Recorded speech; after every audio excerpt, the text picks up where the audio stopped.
بسم اللہ الرحمن الرحیم۔ السلام علیکم ناظرین۔ دودھ اور دہی سے تیار کردہ کچی لسی سحری اور افطاری میں اس لسی کا لازمی استعمال کریں۔ انشاءاللہ روزے میں طبیعت حشاش بشاش رہے گی۔ روزے کی وجہ سے پیدا ہونے والے جسم میں کمزوری بھی ختم ہو جائے گی اور معدے کی تیزابیت، سینے کی جلن بھی ختم ہو جائے گی انشاءاللہ۔ اکثر قبض کی شکایات کا شکار ہوتے ہیں لوگ، قبض جیسی شکایات بھی ختم ہو جائیں گی۔ پریگننسی میں استعمال کرنے کے بہت فائدے ہیں اس لسی کے۔ جو خواتین حاملہ ہیں ان کے لیے یہ بہت مفید ہے، اور اس لسی سے اسکن کا کلر بھی اچھا خاصا فیئر ہوتا ہے۔ گویا لسی کے استعمال سے آپ کو ایک نہیں کئی فائدے حاصل ہوں گے۔ یہ ہمارا آزمایا ہوا علاج ہے اور آپ بھی اس کا ضرور استعمال کریں اور اچھے رزلٹس پائیں۔ آپ کی صحت کے تمام مسائل حل ہو جائیں گے۔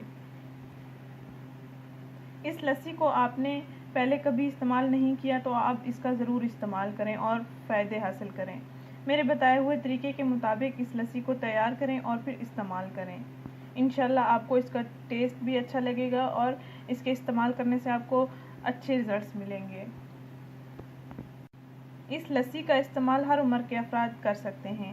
ناظرین، آپ نے کرنا یہ ہے کہ 1 پیالی دہی لینی ہے اور 2 گلاس کچا دودھ لے لینا ہے۔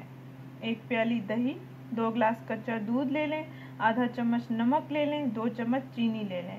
ان کو جوسر میں ڈال کر شیک کر لیں، ساتھ آئس کیوبز بھی ڈال لیں، اور پھر سحری میں بھی 1 گلاس اس کا استعمال کریں اور افطاری میں بھی اس کا 1 گلاس استعمال کریں۔ اس طرح آپ رمضان میں اپنی صحت کا خیال رکھیں اور اس لسی سے آپ اپنے صحت کو بہتر بنائیں، خود کو صحت مند بنائیں۔ اس لسی کے استعمال سے آپ کو بہت سے فائدے حاصل ہوں گے۔ اس کو کچی لسی کہتے ہیں، آپ نے یہ نام پہلی بار سنا ہوگا۔ یہ صحت کے لیے بہت مفید ہے، اس کا لازمی استعمال کریں۔ ناظرین، اس ویڈیو کو ضرور شیئر کریں، اس چینل کو ضرور سبسکرائب کریں۔ بہت سی تفصیلات حاصل کرنے کے لیے، بہت سے ایسے ٹوٹکے حاصل کرنے کے لیے جو صحت کے لیے بہت مفید ہوں، اس چینل کو ضرور سبسکرائب کریں۔ شکریہ، اللہ حافظ۔